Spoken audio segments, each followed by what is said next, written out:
महाराष्ट्रात कोरोनाचे 68 नवीन रुग्ण समोर, एकूण रुग्णांची संख्या 467। आयसीयू बेड, ऑक्सिजन तयार ठेवण्याचे रुग्णालयांना निर्देश।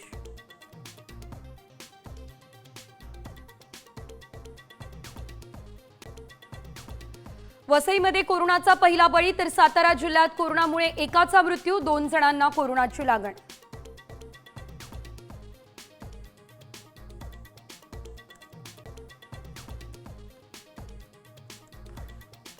कोकणात जोरदार सरींची शक्यता, विदर्भात वादळी पावसाचा इशारा, उर्वरित राज्यात तुरळक ठिकाणी विजांसह हलक्या पावसाचा अंदाज।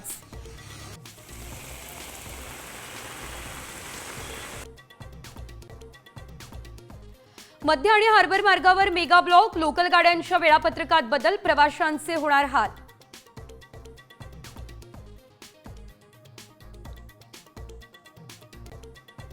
पुण्यातल्या भावे हायस्कूल जवळ कारनं एमपीएससीची तयारी करणाऱ्या 12 विद्यार्थ्यांना उडवलं। दारुड्या कार चालकामुळे विद्यार्थी आजच्या पेपरला मुकण्याची शक्यता।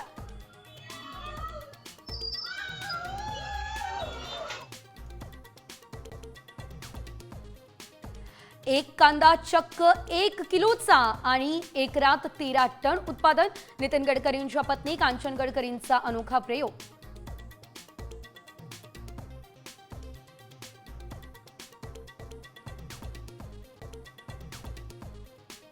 दख्खनची राणी डेक्कन क्वीनचा 96वा वाढदिवस जल्लोषात साजरा, सजवलेल्या डेक्कन क्वीनच्या इंजिनला मानवंदना।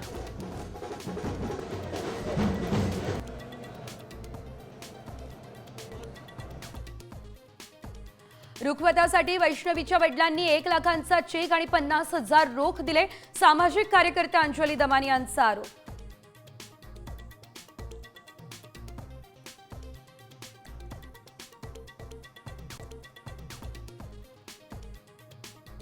निलेश चव्हाणच्या घरातून मोबाईलसह लॅपटॉपही जप्त, वैष्णवी हगवणेच्या नंदेचा आणि सासूचाही मोबाईल पोलिसांनी घेतला ताब्यात।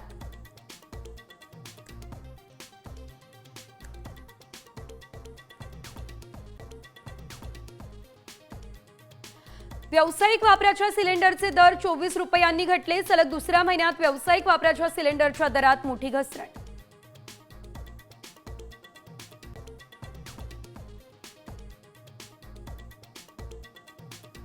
आजपासून ईपीएफओची नवीन आवृत्ती लॉन्च, पीएफ क्लेम खूप सोपा होणार, एटीएम आणि यूपीआय मधून सुद्धा पैसे येणार काढता।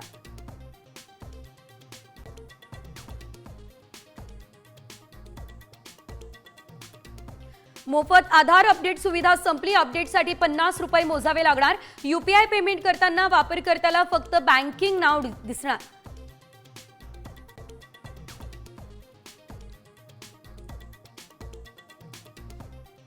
रस्ता नसल्यानं आदिवासी गर्भवती महिलेची जंगलात वाटेतच प्रसूती, जळगाव बीडच्या घटनेनंतरही प्रशासन ढिम्म।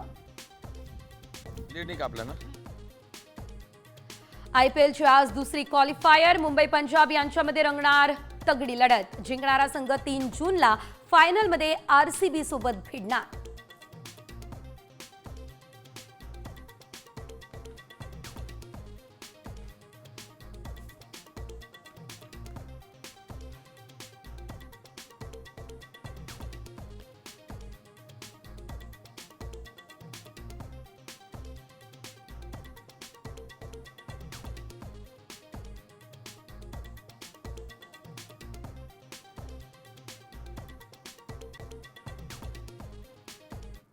नमस्कार, सुप्रभात। मी सेजल पुरवार, या बातमीपत्रात तुम्हा सर्वांचं स्वागत। आणि बुलेटिनच्या सुरुवातीला बातमी पुण्यातून आहे, कारण पुण्यात कारने 12 जणांना उडवलं आणि 12 जणांना उडवणारा चालक दारूच्या नशेत होता, असं पोलीस तपासात आता समोर आलंय। जयराम मुळे असं कार चालकाचं नाव आहे आणि त्याला अटक सुद्धा करण्यात आलेली आहे। सर्वात महत्त्वाचं म्हणजे पुण्याच्या सदाशिव पेठेतील भावे हायस्कूल जवळ कारनं या 12 जणांना उडवलेला, यातील 2 जण एमपीएससीचे विद्यार्थी आहे आणि या अपघाताचा व्हिडिओ समोर आलाय। यात वेगानं आलेल्या कारनं 12 जणांना उडवलं। सर्व जखमींवर संचेती आणि मोडक हॉस्पिटलमध्ये उपचार होत आहे। काही जणांचा पाय फ्रॅक्चर झालाय। टपरीवरती चहा पिण्यासाठी विद्यार्थी आले होते आणि त्या दरम्यानच ही दुर्घटना घडली आहे। या संदर्भात अधिकचे अपडेट आमचे पुण्याचे प्रतिनिधी अक्षय बडवे यांच्याकडून घेऊयात. अक्षय, तब्बल 12 जणांना उडवलेलं आहे. सध्या त्यांच्या प्रकृती संदर्भात काय माहिती मिळतेय आणि चालक कुठे आहे?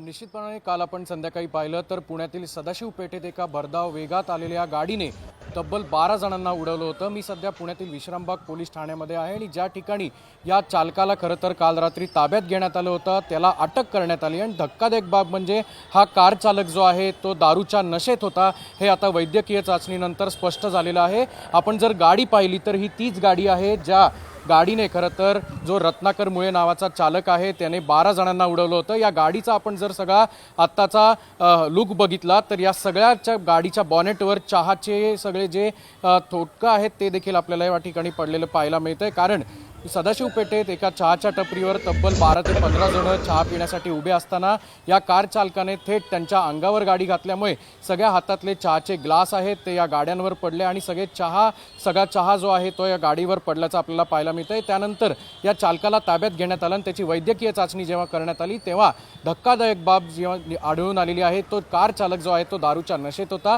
त्यामुळे त्याला विश्रामबाग पोलिसांनी अटक केलेली असून आज त्याला न्यायालयात हजर करण्यात येणार आहे. दरम्यान या अपघातात जे जखमी झालेले सगळे तरुण आहेत त्यातले 2 विद्यार्थी जे आहेत ते MPSC करणार आहेत आणि बाकीचे जे आहेत ते नोकरदार आहेत. त्यांची प्रकृती स्थिर असल्याचं समजतंय.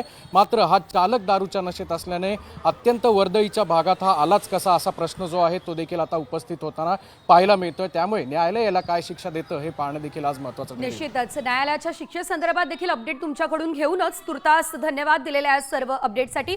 मात्र आपण पाहतोय चालकानं तब्बल 12 जणांना उडवलेलं आहे. तब्बल 12 जण, यामध्ये 2 जण हे MPSC परीक्षेची तयारी करत होते आणि आता ते परीक्षेला सुद्धा मुकू शकतात. महत्त्वाचं म्हणजे हा चालक मद्यधुंद होता, तो सध्या पोलिसांच्या ताब्यात आहे.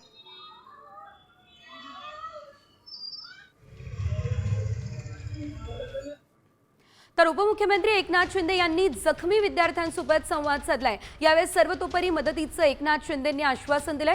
दुसरीकडे आमदार हेमंत रासने यांनी देखील मुख्यमंत्री देवेंद्र फडणवीस यांच्यासोबत संपर्क साधलाय आणि या विद्यार्थ्यांची परीक्षा नंतर घेता येईल का या संदर्भात विचार करू असं सांगितलंय.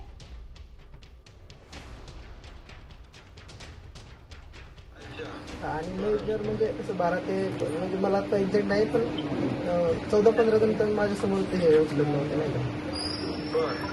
तो सर कारवाला एकदम भरधाव होता. चहाच्या वाटेवर थांबलो होतो, तो अचानक मध्ये येऊन घुसला होता. सर उद्या मला हा सर ट्रीटमेंट चालू आहे. उद्या माझा पेपर आहे सर MPSC. हां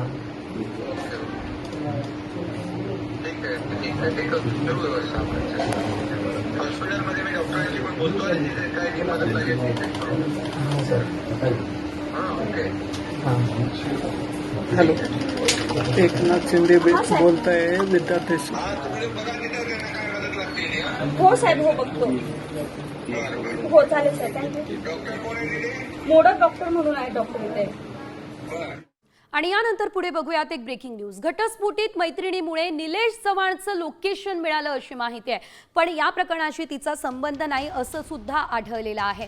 आपण पाहतोय त्यानंतर चौकशीनंतर तिला सोडून देण्यात आलेलं आहे. निलेश पुण्यातून पसार झाला तेव्हापासून ही मैत्रीण त्याच्यासोबत होती, मात्र दिल्लीमधून ती पुण्यात परतली. आपण फिरायला जाऊ असं म्हणून निलेशने तिला सोबत ठेवलं आणि तिच्या फोनचा वापर केलाय. अशातच पोलिसांचा एक व्यक्तीच्या फोनकडे लक्ष होतं आणि त्या व्यक्तीला निलेशने मैत्रिणीच्या नंबरवरून संपर्क साधलाय. त्यावेळेस पोलिसांना निलेशच्या मैत्रिणीचा नंबर मिळाला. तेव्हा निलेश आणि त्याची मैत्रीण दिल्लीत होते. मात्र दिल्लीतून निलेश गोरखपूरच्या खासगी बसमध्ये बसला आणि त्याची मैत्रीण पुण्याच्या दिशेने परतली. मग पिंपरी चिंचवड पोलिसांनी तिची चौकशी केली. तिचा या प्रकरणाशी संबंध नाही असं आढळलं आणि तिला पोलिसांनी त्यानंतर सोडून दिलंय.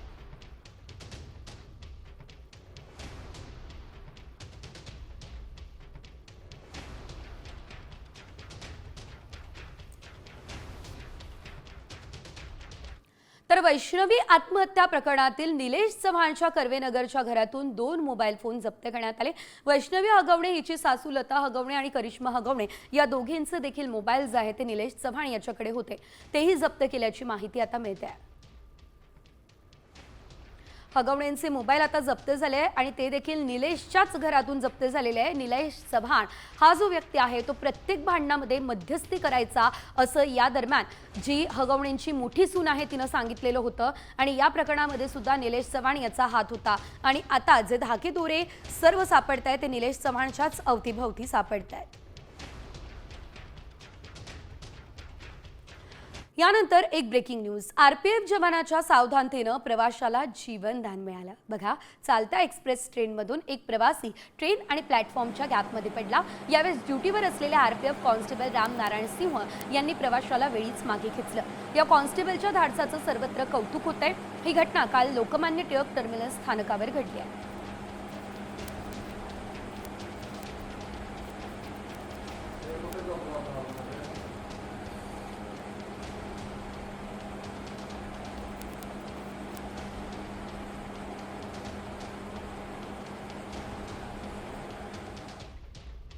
आणि यानंतरची बातमी तुमची आमची सर्वांचीच चिंता वाढवणारी. असं मी का म्हणतेय? कारण कोरोना वाढतोय, कोरोनाचा धोका वाढलाय, काळजी घेण्याची गरज आहे. महाराष्ट्रामध्ये कोरोनाचा अलर्ट सुद्धा जारी करण्यात आलेला आहे.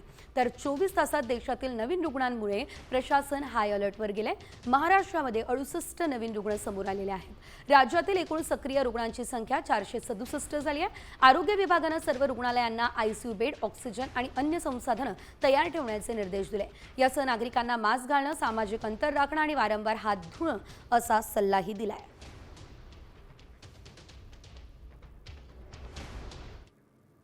कोरोनाच्या संकटानं भारताचं दार वाजवलंय.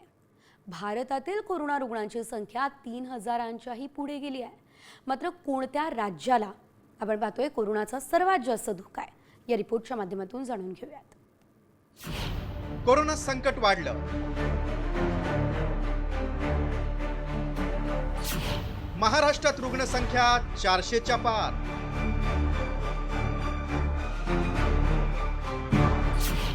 आषाढीच्या पार्श्वभूमीवर यंत्रणा सावध.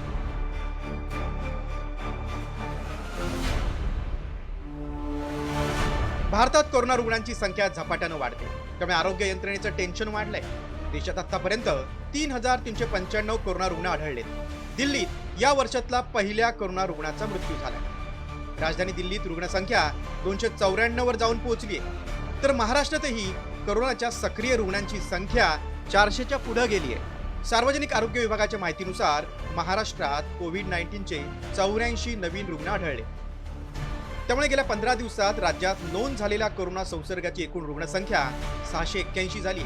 त्यामध्ये सक्रिय रुग्णांची संख्या 467 आहे. कोरोना वेगानं पसरत असला तरी घाबरू नका असं आवाहन तज्ञांकडून करण्यात येते. ये कोरोना की बीमारी जो है वो अब हमारे साथ रहेगी. आगे भी हम देखेंगे कि हर 6, 7, 8 महीने में कुछ बढ़ता है, स्पाइक होता है, क्योंकि वो कीटाणु जो है, वायरस जो है, वो थोड़ा थोड़ा बदल लेता है अपने आप को. तो उससे क्या होता है, वो दोबारा इन्फेक्शन कर पाता है हमारी इम्यूनिटी को ओवरकम करके. बट फिर भी हमारी इम्यूनिटी अच्छी बनी हुई है. हमने टीके भी लगवाए हैं, पहले हमें कोरोना भी शायद हुआ होगा, तो उसकी वजह से हमारे अंदर जो इम्यूनिटी है वो काम कर रही है. तो इन्फेक्शन माइल्ड हो रहा है. कोरोनाचे सर्वाधिक रुग्ण केरळमध्ये आहेत. देशभरातील आकडेवारी पाहूया. केरळ 1336, महाराष्ट्र 467, दिल्ली 375, गुजरात 265, कर्नाटक 264. राज्यातील वैद्यकीय तज्ञांनी नागरिकांना सूचना केल्या. सध्या कोरोना वेगाने पसरतोय. एप्रिल महिन्यात हा प्रसाराचा वेग 0.6% इतका होता आणि सध्या तो मे महिन्यात 12% आहे. नक्कीच ही विचार करण्यासारखी गोष्ट आहे. परंतु हा जो कोरोना व्हायरस आहे हा ओमायक्रॉनचा व्हेरियंट आहे. MB.1, .8.1 आणि LF.7 हे जे व्हेरियंट आहे हा जरी वेगाने पसरत असला तरी त्याची तीव्रता मात्र खूपच कमी आहे. कोरोनाचा नवीन व्हेरियंट हा सौम्य आहे, मात्र त्याचा परिणाम गंभीर रुग्ण आणि कमकुवत प्रतिकारशक्ती असलेल्या रुग्णांवर होतोय. त्यामुळे मागील अनुभव लक्षात घेत राज्यातल्या अनेक शासकीय रुग्णालयात कोरोना उपचाराचे विशेष कक्ष उभारण्यात आले. आणि यानंतर पुढे एक महत्त्वाची बातमी आहे. पावसामुळे तुळजाभवानी मंदिरातील गोमुख तीर्थकुंडातील नैसर्गिक झरा सुरू झालाय. बालाघाट डोंगर रांगांमधील पाणी या झऱ्यातून नैसर्गिकरित्या मंदिरात पोहोचतंय. हा झरा सुरू झाल्यानं भाविकांमध्येही आनंदाचं वातावरण आहे.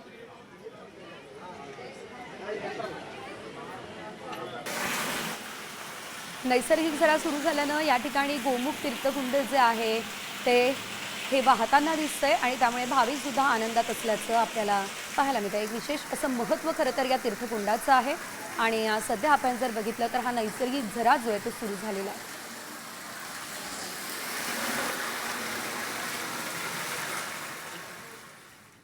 यानंतर इतर काही मोठ्या आणि महत्त्वाच्या घडामोडी वेगवान स्वरूपात जाणून घेणार आहोत. सुरुवातीला बातम्या मान्सून संदर्भातल्या. मराठवाडा आणि मध्य महाराष्ट्रामध्ये गेल्या आठवड्यामध्ये कमी दाबाच्या पट्ट्यामुळे मुसळधार पाऊस झाला. मात्र हवामान खात्याच्या अंदाजानुसार येत्या आठवड्यामध्ये पावसाचा जोर कमी होणार आहे. पुढील 4 ते 5 दिवस पावसाचा जोर अत्यल्प राहणार आहे. 6 ते 10 जून दरम्यान पावसाची स्थिती साधारण असेल.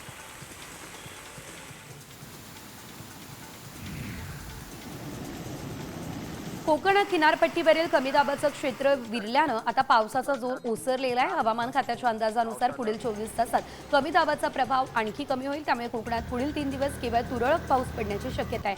तीव्र उष्णतेच्या झरा देखील कायम राहतील. गेल्या 2 ते 4 दिवसांपासून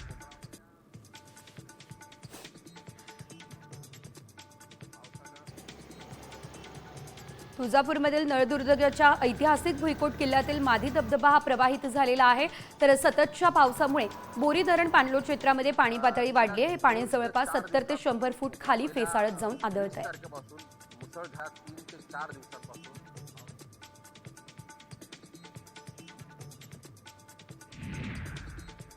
फलोत्पादन विभागामार्फत नुकसानग्रस्त आंबा उत्पादक शेतकऱ्यांना मदत देणार ही घोषणा फलोत्पादन मंत्री भरत गोगावलेंनी केली.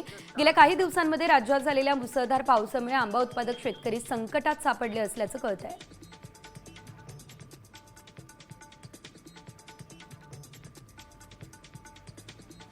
जे आमच्याकडे फल उत्पादनाची जी काय स्कीम आहे, एकीकडे सुभेदार मल्हारराव होळकर यांच्यासारखे सासरे सुनेला मुलगी नाही तर मुलगा मानायचे, तर दुसरीकडे नरभक्षक हरामखोर राजेंद्र हगवणेसारखी माणसं ज्यानं जिवंतपणी वैष्णवीला ओरबाडलं असं चित्रा वाघ यांनी म्हटलं. नाशिकमध्ये अहिल्याबाई होळकर यांच्या जयंतीनिमित्त त्या बोलत होत्या.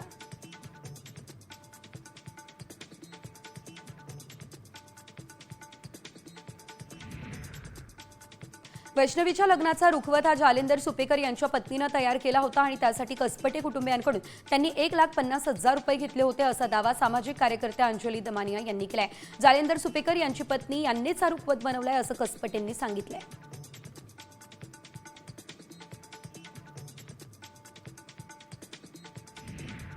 वैष्णवी हगवणे आत्महत्या प्रकरणातील आरोपी राजेंद्र हगवणे आणि सुशील हगवणे यांना 3 जूनपर्यंत पोलीस कोठडी सुनावण्यात आली. निलेश चव्हाण आणि राजेंद्र हगवणे यांची समोरासमोर चौकशी करायची आणि त्यासाठी पोलीस कोठडी मिळावी अशी मागणी देखील पोलिसांनी केली आहे.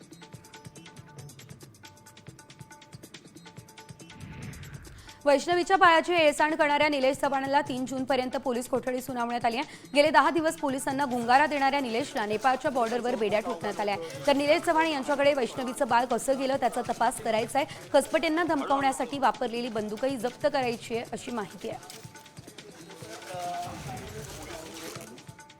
उपमुख्यमंत्री एकनाथ शिंदेंनी वाढत्या कौटुंबिक हिंसाचाराचा तीव्र निषेध केला. हुंड्यासाठी सुनेचा छळ करणाऱ्यांना ठेचून काढायला हवं अशी संतप्त प्रतिक्रिया शिंदेंनी दिली. वैष्णवी हगवणेंच्या आत्महत्येनंतर संपूर्ण राज्यामध्ये संतापाची लाट आहे. मुलीला सासरी सुखात ठेवायचं असेल तर 5 लाखांचा हुंडा द्या, अन्यथा तुमच्या मुलीला घरी परत घेऊन जा. आमचे नक्षल्यांशी संबंध आहे, तुम्ही पोलिसात गेल्यास तुमच्या कुटुंबाला आम्ही ठार करू अशी धमकी देत नवविवाहितेला माहेरी पाठवलंय. विवाहानंतर वैभवीला हुंड्यासाठी तिचा शारीरिक आणि मानसिक छळ केला. या संदर्भात भंडारा पोलिसात गुन्हा दाखल झालाय. भारत पाकिस्तान सीमेवरील राज्यांमध्ये मॉकड्रिल करण्यात आलेला आहे. पंजाब, जम्मू आणि काश्मीर, गुजरात, हरियाणा आणि राजस्थानमध्ये मॉकड्रिल करण्यात आलाय. भारत पाकिस्तान तणाव अजून कायम आहे आणि असं असल्यानं संवेदनशील भागात तयारीचा आढावा सुद्धा घेण्यात आलाय. बीडमध्ये सावकारी जाचाला कंटाळून व्यापाऱ्यानं आत्महत्या केली आहे. संजय कांकरिया असं मृत व्यापाऱ्याचं नाव आहे. आत्महत्येपूर्वी त्यांनी पोलीस अधीक्षक नवनीत कावत यांना चिठ्ठी लिहिली आहे आणि या चिठ्ठीमध्ये पैसे दिले नाही तर चटके देऊन मारण्याची धमकी दिली आहे असा उल्लेख आहे. या प्रकरणी आता पाटोदा पोलीस ठाण्यामध्ये अमृत भोसले, दीपक साळुंके यांच्या विरोधात गुन्हा दाखल झाला आहे. नाशिकमध्ये राज्य शासनाच्या अंत्योदय साडी वाटप योजनेअंतर्गत 1.5 लाख महिलांना साडी भेट देण्यात आली. राज्य सरकारनं अंत्योदय रेशन कार्ड धारक कुटुंबातील महिलांना दरवर्षी मोफत साडी देण्याचा निर्णय घेतलाय. यावर्षी नाशिक जिल्ह्यातील 1,76,000 अंत्योदय लाभार्थ्यांमध्ये 86% साड्यांचं वाटप पूर्ण झालंय.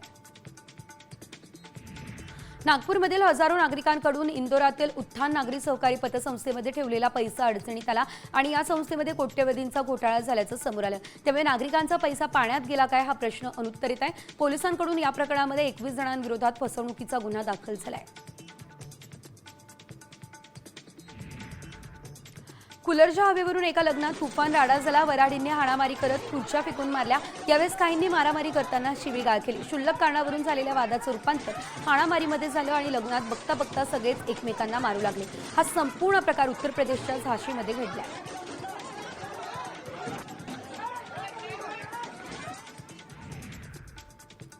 मुंबईच्या धारावीमधील झेप्टो वेअर हाऊसवरती मनसेने धाड टाकलेली. या ठिकाणी मुदत संपलेल्या खाद्यपदार्थ आणि बेबी फूडच्या नावाखाली गव्हाच्या पिठाची विक्री होत असल्याचा आरोप मनसेने केला.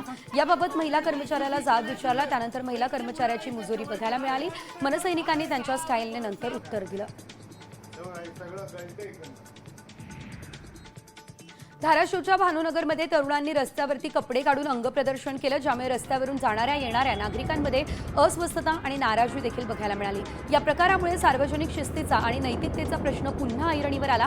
पोलीस प्रशासनानं या प्रकाराची दखल घेत संबंधितांवर कारवाई करण्याची मागणी केली.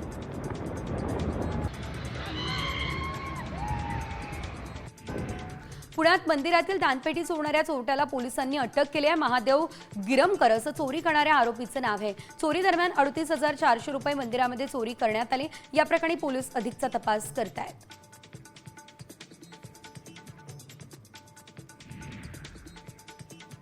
तुम्ही काही खरेदी करत असाल तर सावधगिरी बाळगा. कारण डीमार्टकडून एक्सपायरी झालेला माल खरेदी करून तो पुन्हा रिपॅकिंग करून विकला जातोय असा प्रकार समोर आलाय. खुशी ट्रेडिंग कंपनीकडून एक्सपायरी झालेला हा माल खरेदी केला जात होता. घाटकोपर, नवी मुंबई आणि भिवंडी या ठिकाणी तपासणी दरम्यान हा संपूर्ण प्रकार समोर आला. उत्पादन आणि वितरणाची अत्यंत अस्वच्छता असल्याचं दिसलं आणि खाद्य सुरक्षा नियमांमध्ये गंभीर उल्लंघन त्यांचं झालेलं आहे आणि खुशी ट्रेडिंग आणि डीमार्ट विरोधात गृहराज्यमंत्री योगेश कदम यांच्याकडून कारवाई सुद्धा करण्यात आलेली आहे. त्यामुळे तुम्ही डीमार्टमधून जरी माल वापरत असाल किंवा काही सामान खरेदी करत असाल तर तुम्ही यावेळेस सावधगिरी बाळगणं अत्यंत गरजेचं आहे.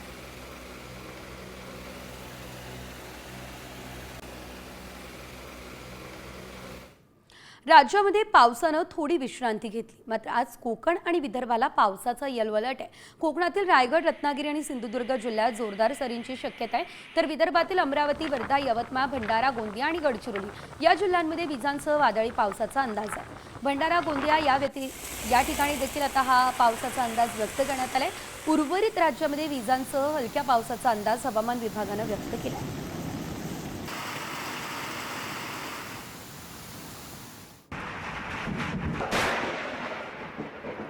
येलो अलर्ट कुठे कुठे आहे तर रायगड, रत्नागिरी, सिंधुदुर्गमध्ये येलो अलर्ट देण्यात आलेला आहे. अमरावती, यवतमाळ, वर्धा आणि गडचिरोलीला सुद्धा येलो अलर्ट आहे. भंडारा आणि गोंदियामध्ये सुद्धा येलो अलर्ट देण्यात आलेला आहे. उर्वरित राज्यामध्ये मात्र तुरळक पावसाची शक्यता आहे. कोकण आणि विदर्भामध्ये आज पाऊस होऊ शकतो. त्यात अनेक ठिकाणी येलो अलर्ट देण्यात आलेला आहे. रायगड, रत्नागिरी, सिंधुदुर्गला सुद्धा पावसाचा येलो अलर्ट आहे.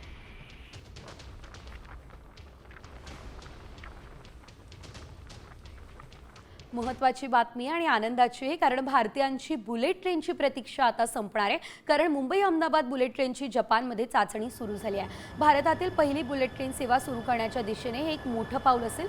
जपान भारताला 2 शिंकानसेन ट्रेन सेट भेट देणार आहे.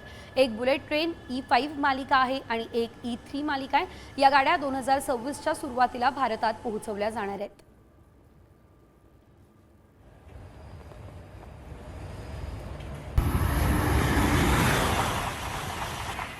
आजपासून नवीन महिना सुरू झालाय. नव्या महिन्यामध्ये नवीन बदल बघायला मिळणार आहे. अगदी आधार कार्डपासून ते म्युच्युअल फंडमधील गुंतवणुकीपर्यंत तुमच्या दैनंदिन आयुष्यावरती परिणाम करणारे बदल जे आहेत ते आता आजपासून दिसतील. UPI पेमेंट आणि क्रेडिट कार्ड याशिवाय त्यांच्या काही नियमांमध्ये बदल झाले आहे. EPFOची नवीन प्रणाली जी आहे ती लागू झाली आहे. सोबतच व्यावसायिक गॅस सिलेंडरचे दर या महिन्यामध्ये कमी झालेले आहे. असे मोठे आणि महत्त्वाचे बदल जे आहेत ते आजपासून झालेले आहे. नवीन महिना सुरू झालेला आहे आणि त्यामुळे अनेक बदल आजपासून होताना दिसत आहे. UPI पेमेंट करताना वापरकर्त्याला फक्त बँकिंग नाव दिसणार आहे. काय काय बदल होत आहे बघा. आधार कार्ड अपडेट करण्यासाठी 50 रुपये मोजावे लागणार आहेत. म्युच्युअल फंड कट ऑफ मधील वेळेतही बदल करण्यात आलाय. व्यावसायिक सिलेंडरचे दर 24 रुपयांनी घटले. EPFOची नवीन आवृत्ती EPFO 3.0 लॉन्च होते. हे मोठे बदल जे आहेत ते आजपासून होणार आहेत. हे 5 बदल खरं तर होत आहेत.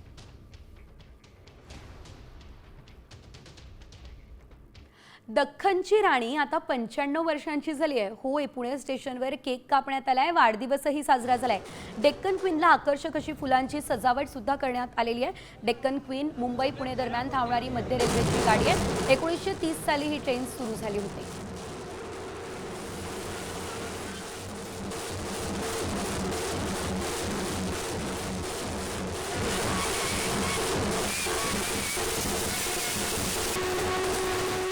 मी 5 वर्षाच्या असल्यापासून डेक्कन क्वीनला प्रवास करते. त्या दिवसापासून मी वाढदिवस साजरा करते. डेक्कन क्वीन पंजाबी माझं हे यंदाचं नॉनस्टॉप 71 वर्ष आहे. गेल्या 20 वर्षापासून आम्ही दख्खनची राणी या गाडीने प्रवास करतोय आणि दख्खनची राणी आमच्यासाठी फक्त एक ट्रेन नसून खूप जवळची व्यक्ती बनलेली आहे. हे दख्खनच्या राणीशिवाय आम्ही रेल्वे प्रवास हा म्हणजे इमॅजिनच करू शकत नाही. त्यामुळे दख्खनची राणी हा आमच्या आयुष्यातला एक महत्त्वाचा रेल्वे घटक बनलेला आहे.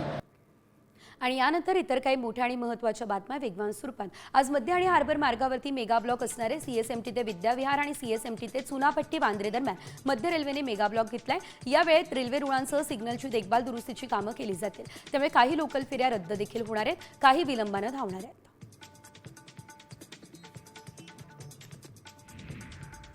आशिष शेलार यांनी CSMT ते कांजूर मार्ग दरम्यान लोकलमधून प्रवास केला. भायखळा सायन आणि कांजूर मार्ग या ठिकाणी ज्या ठिकाणी पाणी तुंबतं त्या ठिकाणी नाल्यांची साफसफाई झाली का, याशिवाय पंप बसवण्यात आले का याची पाहणी करण्यात आली.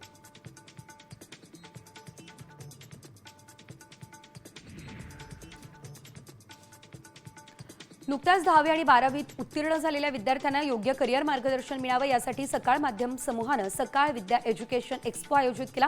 पिंपरी चिंचवडच्या काळेवाडीमध्ये 2 दिवसीय एज्युकेशन एक्स्पोचं आयोजन करण्यात आलं. पुणे विद्यापीठाचे कुलगुरू पराग काळकर यांच्या हस्ते या एक्स्पोचं उद्घाटन करण्यात आलं. सकाळ माध्यम समूहानं नाशिकमध्ये विद्यार्थ्यांसाठी समर युथ समिट 2025 आयोजित केले. कर्मवीर रावसाहेब थोरात सभागृहात सकाळ माध्यम समूहाच्या यंग इन्स्पिरेटर्स नेटवर्ककडून या समिटचं आयोजन करण्यात आलं. यावेळी विद्यार्थ्यांना त्यांच्या करिअरबाबत मार्गदर्शन सुद्धा करण्यात आलं.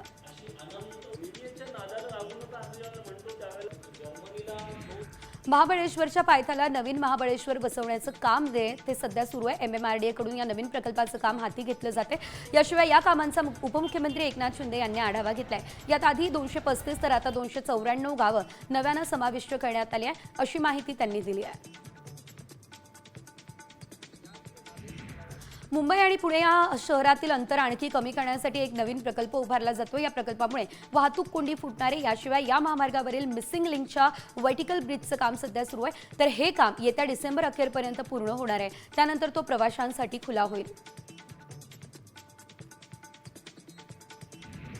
साधू महंतांच्या उपस्थितीत नाशिकच्या गोदा घाटावरती गोदावरी नदीची आरती करण्यात आली. कुंभमेळा बैठकीला वैष्णव आखाड्यांचे महंत नाशिकमध्ये दाखल झाले. याच साधू महंतांच्या उपस्थितीमध्ये गोदा आरती करण्यात आली. निर्वाणी, निर्मोही आणि दिगंबर या 3ही आखाड्यांचे साधू महंत या दरम्यान उपस्थित राहिले.